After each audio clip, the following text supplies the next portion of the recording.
Ladies and gentlemen, welcome back to All Beer Inside, the bubble, back to the bubble editions of the episode. Now, All Beer Inside is about diversity and craft. And joining me today out of the craft diversity end is Girl with a Cider Review, known as Tass. Hi, everybody. Thank you so much for having me on tonight. Thank you. I appreciate you taking time out of your day to speak with us today. It's very appreciative. And I look forward to our conversation. But first, let's enjoy a cider. So what are you drinking? All right. So I'm drinking, it's actually in two places. So I have the can to show you what it looks like, but it's also in my bottle here because I had opened another one of the same one, just couldn't finish it that evening. So I had to put it back. But I'm drinking Chill Street Blood Orange. So they're from Nova Scotia, Elmsdale, Nova Scotia. So you can't get that here in Ontario, sadly. But yeah, it's a blood orange one. So it's quite a dry, tart cider. It's really good though, so I'm quite happy with it. But very cool. Yeah, that's what I'm drinking. So for this occasion, I'm going with Brickworks Ciderhouse Stadium Island Peach. Awesome. That's a perfect one. 4.5% ABV. I'm a fan of peach, so that's going to help. And as we do on the show, it's a virtual toast. Right. Let's see. There we go. Ooh. Oh, yeah. That's tasty. What do you think about that?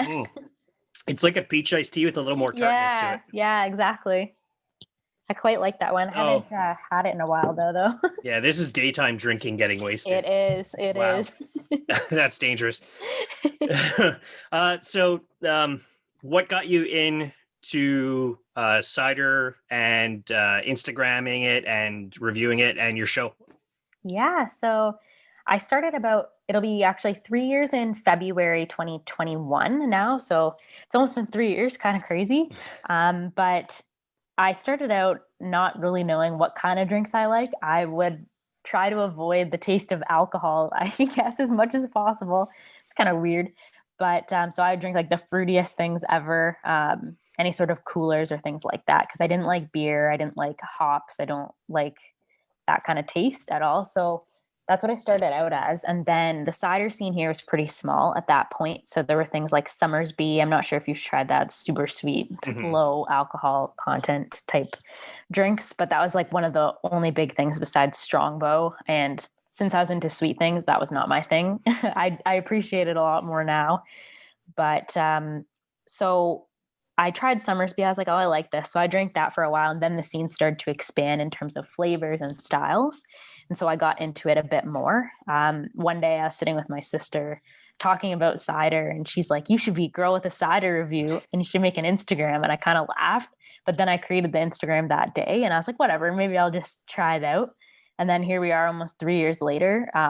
It's expanded a lot. I've done a lot of cool things, contests, met cool people, traveled, visited cider festivals and things. And then I decided to start my Instagram TV show thing called Cider in Life. So I try to do that weekly. I connect with either a cider maker, cider reviewer, someone involved in the scene, or sometimes other special guests just to talk about special topics.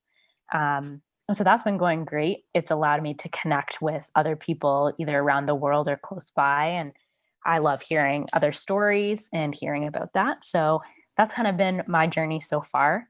Of course, there's lots of cool things coming up, but that's just kind of how I got into it. Awesome. That's great to hear. 3 years is pretty strong too. We've just passed a year as a show. Congrats. You're episode 54. So yay. It's been a wild ride, even though it's been a worldwide pandemic and most of us Canadians are being responsible. I like to think. And we're, staying at home and doing what we have to try and curb this pandemic until we're all able to either get the Pfizer or Moderna or AstraZeneca vaccine. So for now, stay home, stay safe. Exactly. There's beer deliveries, or for me, it's beer delivery services. For yourself, do any cideries deliver in Ontario? Yeah, quite a few actually. So I just, as you say that, I got one today that I ordered because there's some cool winter flavors coming out that I had to try. So I ordered a couple, but then I'm being sent quite a few as well that some places want me to review. So just lots of packages coming. It's pretty So I'm sweet. excited about that. But yeah, quite a few. But some are only doing their local areas. And the one that I got today, they were until recently. So once I found out that it was all Ontario, I was ordering right away. You're so lucky. We're allowed beer stores in Quebec. Mm-hmm. And some of them deliver, but the microbreweries are not allowed at this moment in Quebec to deliver, Geez. which is extremely unfair. I'm also very adamant, I'm sure you are, about cider, where I am with beer, where we got to drop the borders for that, so that you want you want cider from BC, I want Yeah, beer from the Maritimes. exactly. Let's knock down these borders, and it's people like us when we get together. I think if we're loud enough at some point, it will help Yeah, and I get hope so. those out of the way, hopefully. But where I live, that's a different story. So, because you mentioned in your article that the LCBO is government controlled. It So is. yeah, we have the Yes. SAQ, which is Société Yeah. d'Alcool du Québec. So they're a little corrupt, but that's another story. Yeah, yeah, and I think each province, and I guess the territories as well, they all have their own regulations on liquor, and they have their own stores, and etc. So it makes it hard, I guess, to get It certain does, things. especially as craft variety drinkers like Hmm. ourselves. I'm sure local wine producers also have the same problem, Yes. where you just can't get it in other provinces, which is very unfortunate Yeah. because um, I'm seeing your own Instagram and myself. I'm very adamant about support local Yes, me too. because we want to keep them all survived. So we got to keep doing that. Exactly. Yeah. Do you remember how you discovered craft cider? Well, it wasn't Summersby.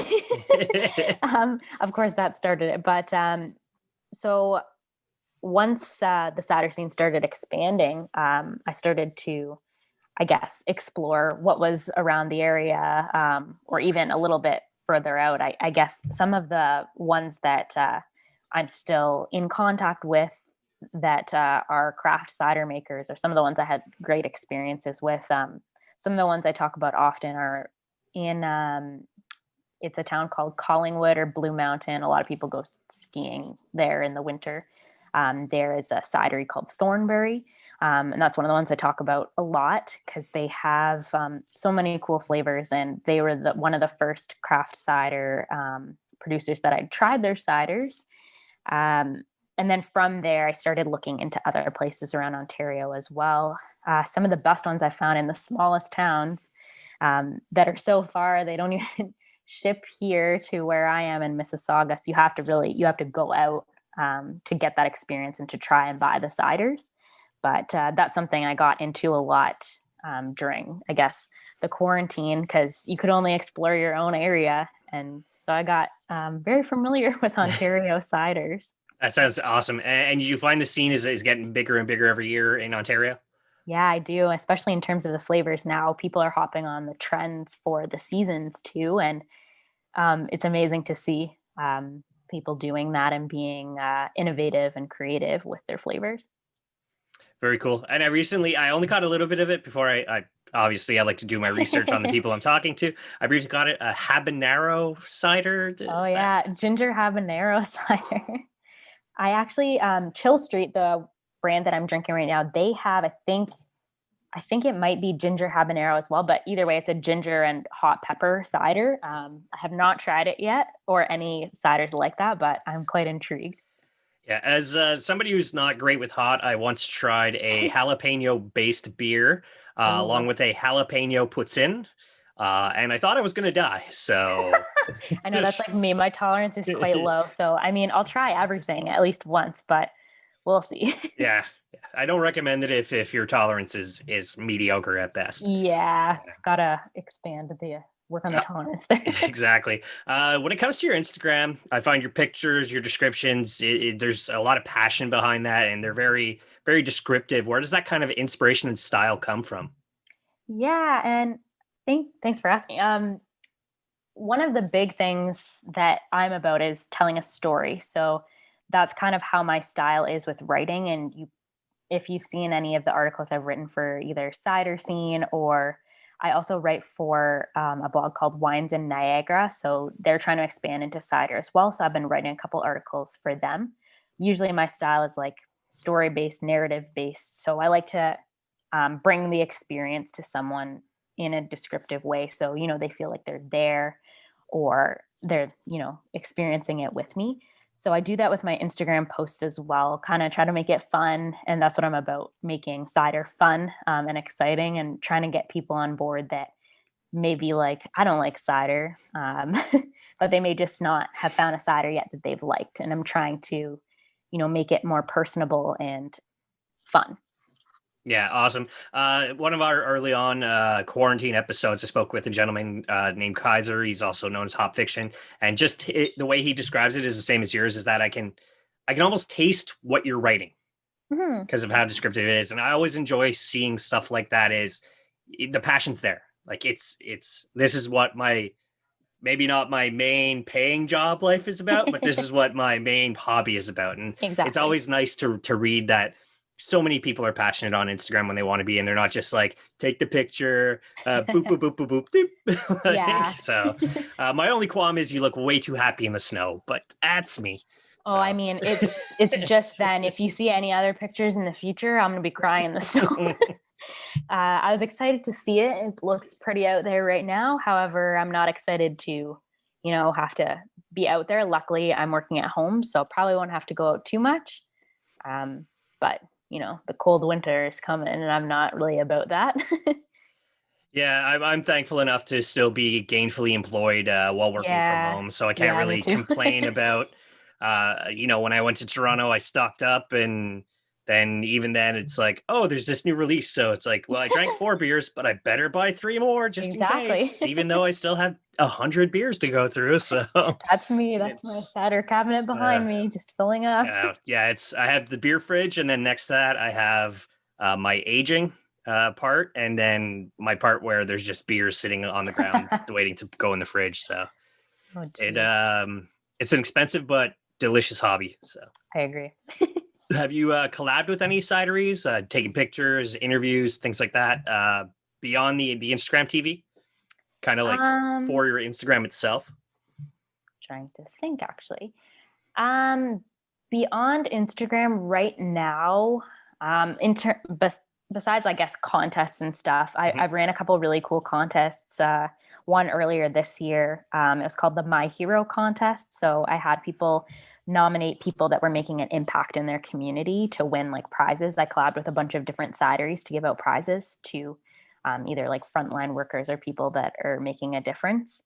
So I want to do something nice to give back. And that's another thing that I'm about, is giving back to my community. So I try in any way I can to do that.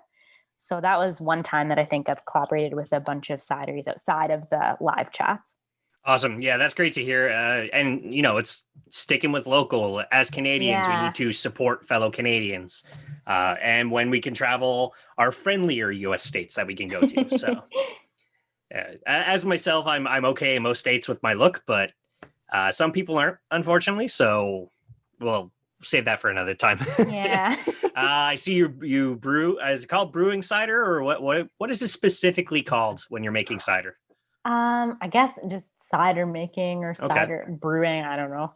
I think just cider making, because if you make cider, usually you're a cider maker. So I guess probably that would be the title. Yeah, I just made my first batch. It is in my kitchen cupboard. It's carbonating right now in some bottles. So I did a quite short fermentation process for that. I had never done it before, so I got like a pack and instructions and everything just to see if I could do it and how it turned out. But it's a lot more than I thought, and a lot more than what the instructions say. So I had to do a lot of research outside of that, and even testing to find out the alcohol content is another thing I had to figure out on my own. This one is only 3%, so I was really disappointed. I know this one's really light, but it's gonna have to ferment longer for other ones. But this is just the first basic dry apple cider. It's a sparkling one, so that's the only cool thing about it, I guess, so far. Hopefully it tastes good. It's something to try and experiment with. Exactly. I'm just not. The cleaning is just beyond what I'm really willing to do personally at the moment. So maybe if I owned my own brewery and paid somebody to clean everything professionally, but yeah, just it's a lot. Me at home No, it's not happening right now. So. Yeah. I mean, I can say the kitchen was mine for hours because no one could come in there with the amount of stuff that I had. So it's a mess. So I know there's wine and beer festivals predominantly. I'm sure there's Yeah. cider festivals. What are a Yes. couple of cider based festivals you've been to, or at least maybe even a beer festival with cideries and meaderies and places like that at the same time? Yeah. So last year, well, sadly, of course, this year they were all canceled. So last year I went to quite a few. So I went, Toronto has their Toronto Cider Festival every year in August. So that's like, of course, my favorite to go to because it's the closest, and cideries across the province and out of province, sometimes like BC, they come and display their ciders there. There's also, I went to New Zealand Cider Festival last year. That was a big trip for me and really fun. Um, there's also another cider festival. It's called Cheers Caledon. It's mostly beer, but they had a couple cider vendors there. So I went to that. I was going to go to the East Coast Cider Festival this year out east in Halifax, but that one got canceled. So maybe next year. Yeah, that's just like for myself, it's beer festival. Will travel for beer, not a problem. And what I'm very guilty of is using I don't know if you know about it, Untappd. Yes, I know about that. So coming with Untappd, how do you find the cider? How do you find people? Are people fair on cider as they're kind of very unfair on beer sometimes, or is it kind of the same thing where it's like, I don't like apples, worst cider ever, 0.5? Yeah, I see something like that. I tried my hand at it. I've created an account. I reviewed like a couple ciders, and then I started looking at reviews to see like what people are saying and how they write it. And then I saw something, and I was like, oh my, I don't know if this is my place. And I just haven't written any since. I might try back again. But yeah, no, some of the things are super unfair. Like this tastes like too much pineapple in a pineapple cider. I'm like, what do you expect? What do you want from this? That's the wonderful world of the internet, is you could be a troll anywhere. Yeah. So I find it's completely unrealistic.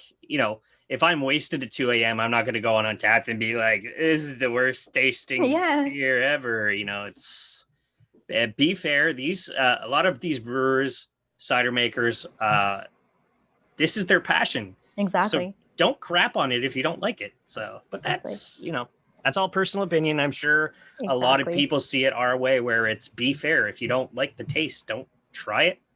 Or if you're willing to experiment, try an experiment. Mm-hmm. So.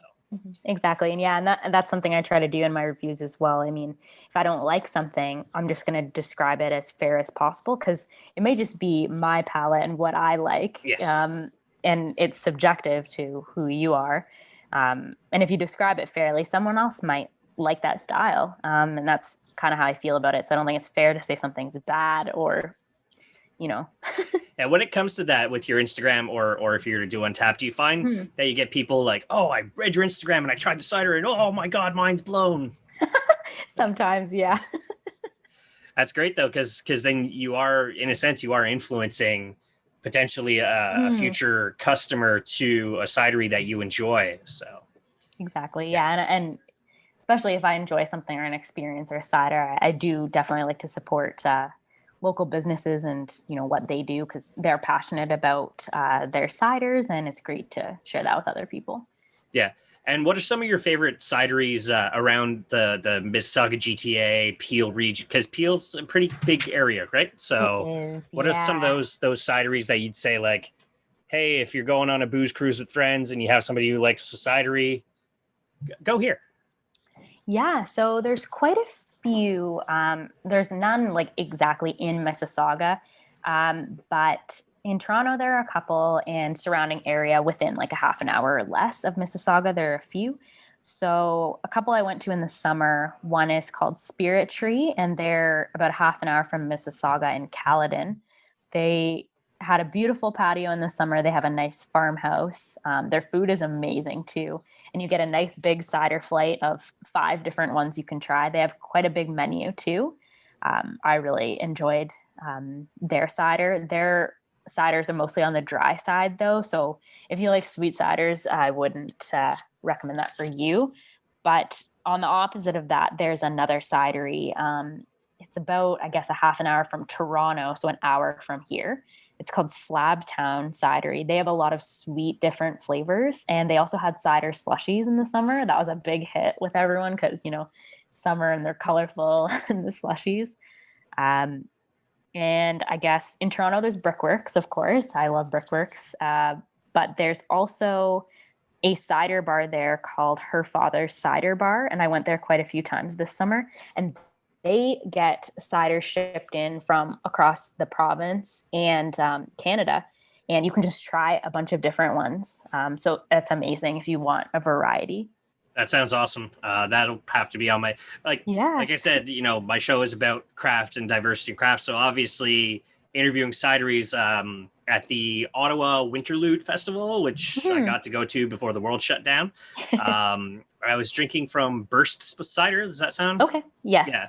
So they were on the list of like, oh, this summer I'm going to go see them and interview these guys and go talk to these ladies in Johnstonville or something like that. Mm-hmm. And then it's just like, no, you're not doing anything this summer. You're staying home. So you had a pretty lengthy article. Lengthy for me because most people have the attention of gold. Most people have the attention of goldfish right now. Like myself. Pretty lengthy article with the Brewing. Yeah, the Brewing Collective. Okay. And how do you find that went with doing kind of like a worded interview on Zoom?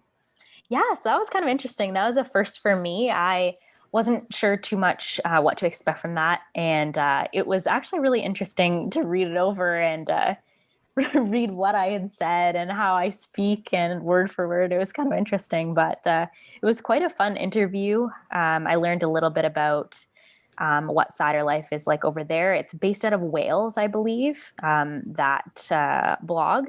So I did my interview with Ben. He runs, I guess, his own Instagram called the Cider Voice, and he writes for the Brewing Collective. So I did my interview with him. It was, like I said, quite interesting. And yeah, it was a first for me. So it was interesting to read that all over. Very cool. What made you decide kind of Instagram TV over typical YouTube or a podcast?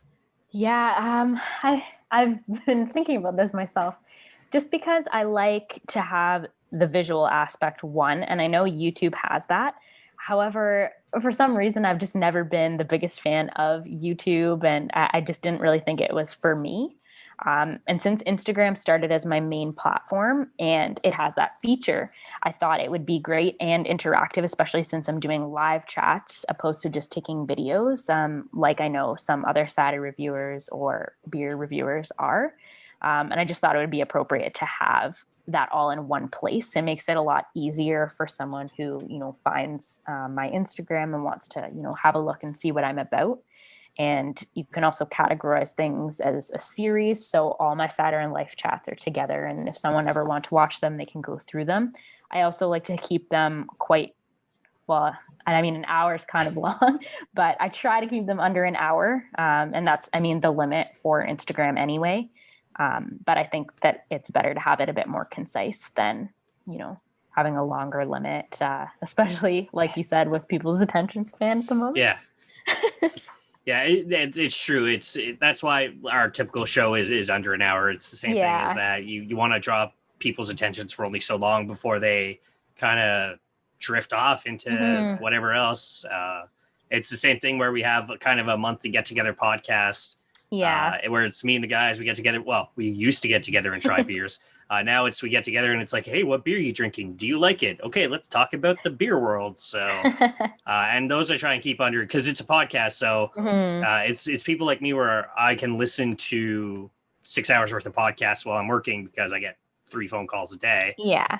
So it's not so bad. So it's, that's something that can be 2 hours, whereas a visual medium has to remain a lot less. Exactly. So, yeah. Unless you're watching a movie. Yeah. So, and then even then people play with their phones in movies. So that's, that's right. That's not cool. And don't be one of those people. No. Awesome. Do you know if there's like a cicerone or sommelier for ciders? Yeah. It's called oh man, I don't even know if I'll say it right. It's a pommelier or something. Like pomme? Like like French pomme, apple? like apple. Yes. Okay. Yeah, I think that's what it's called. But yes, there is. Okay. But that's something that's I I know a couple people who have done it and they have to do some courses and stuff, but you don't hear about it too much. Hmm.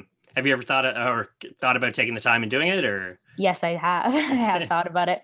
Want to see how my cider making goes first. And I guess I'll expand my knowledge into other things. But yeah, taking those steps and taking it a day at a time for now. Yeah, I personally would love to do the BJCP, the Beer Judge Certification Program. Mm. I do not have the palate to be a cicerone, so that's just not going to happen. Okay, this is always the caveat I say because we are during COVID times when it's safe to travel again, when it's safe to go in that cylindrical tube with recycled air. Cider vacations you want to go on that you haven't been on. Okay. Um, I mean, if I were to answer this question, or if I was to before the lockdown happened, I would have said something different. But with more thought, I would actually like to explore Canada a bit more. So I want to go out west to British Columbia and out east to our little provinces. And I want to explore like the East Coast as well. And I think I'd start there. Those are the two vacations I would like to have just because my big focus is Canadian ciders. And I mean, besides Quebec and Ontario, I haven't been able to explore our country enough. And I want to before, going other places.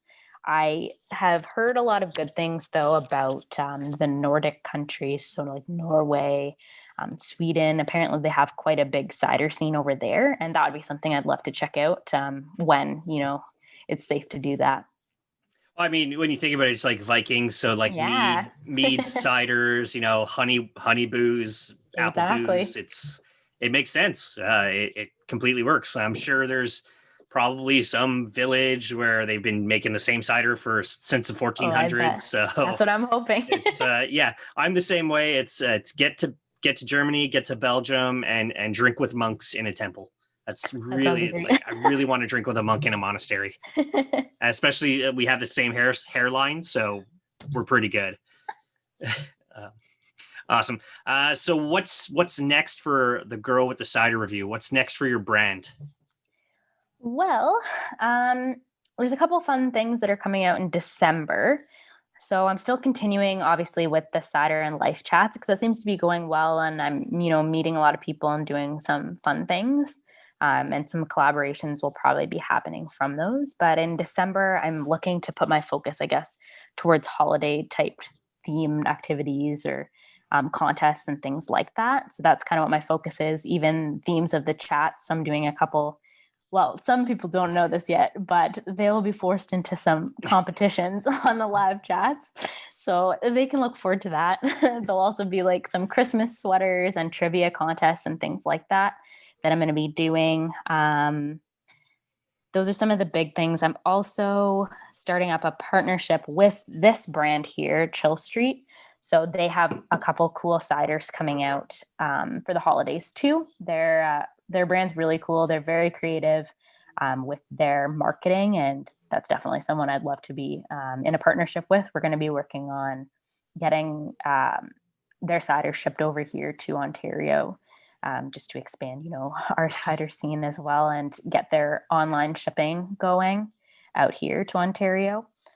So we're going to be working on that. And then I have a couple of fun articles coming out for the blogs that I'm writing for. But in the new year, I'll probably be hopefully focusing more on cider making and stuff. Very cool. Yeah. I forgot to ask this earlier because, like, when it comes to beer, each kind of beer style has a glass. Yeah. Cider glassware. All right. Is that important? Like, I'm using your typical craft beer glass.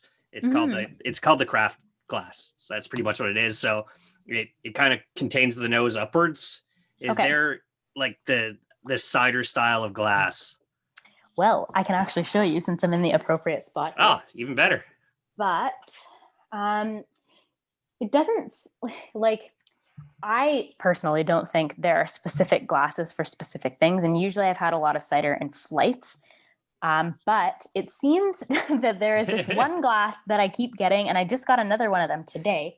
And I was trying to figure out what they're called, but they look like this. Someone had told me they're called tulip stem glasses. That is a tulip glass. That is any pretty much craft brewery, 90% of their beers go in that. So. Yeah, so I've been getting a lot of these. Okay. And a couple, like I've gotten cider in like stemless wine glasses as well. But then I got a lot of the sample glasses too. Yeah. And some tall pint glasses as well.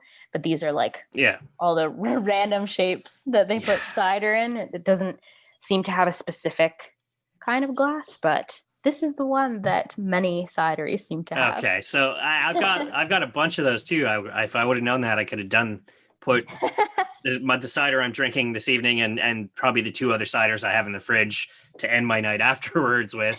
I am very guilty of buying way too much glassware. I probably have like 1,000 beer glasses. Oh my goodness. I mean, on average, 4 beer festivals a year, so that's 4 tasting glasses. You're right. I visit a brewery. Ooh, I don't have this one. Ooh, I like the design. Oh, the graphic designer took their time to develop this beautiful glass. I better purchase it for $15. Like, it's drawn to the eye. Do you find ciders like that when it's beer? It's like there's some wild labels out there that draw your eye, even though you never even thought about tasting it. You're like, oh, I like this design. So yes, that does happen sometimes.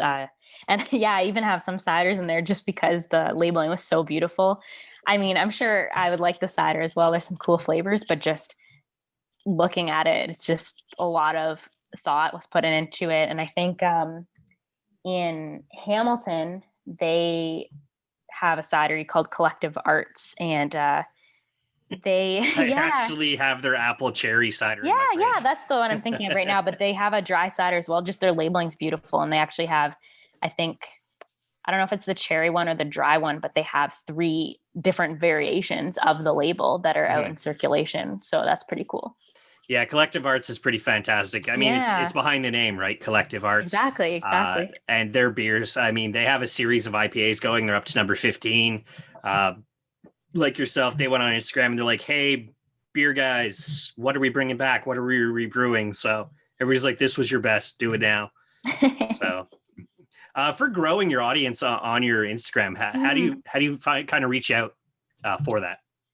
Yeah, I think most of, I guess, my following has come with the connections that I've made, like, and contests that I've done, connecting with other people. So the more that I connect with cideries or other people across the country or in the United States or wherever it is that I'm connecting with someone, doing a contest with, doing a live with, I am able to, reach out to other people that I wouldn't normally be able to entertain that audience with that other companies bring. So I take every connection as an opportunity to, talk about my brand, see if, someone would connect with me in that way and want to follow my content.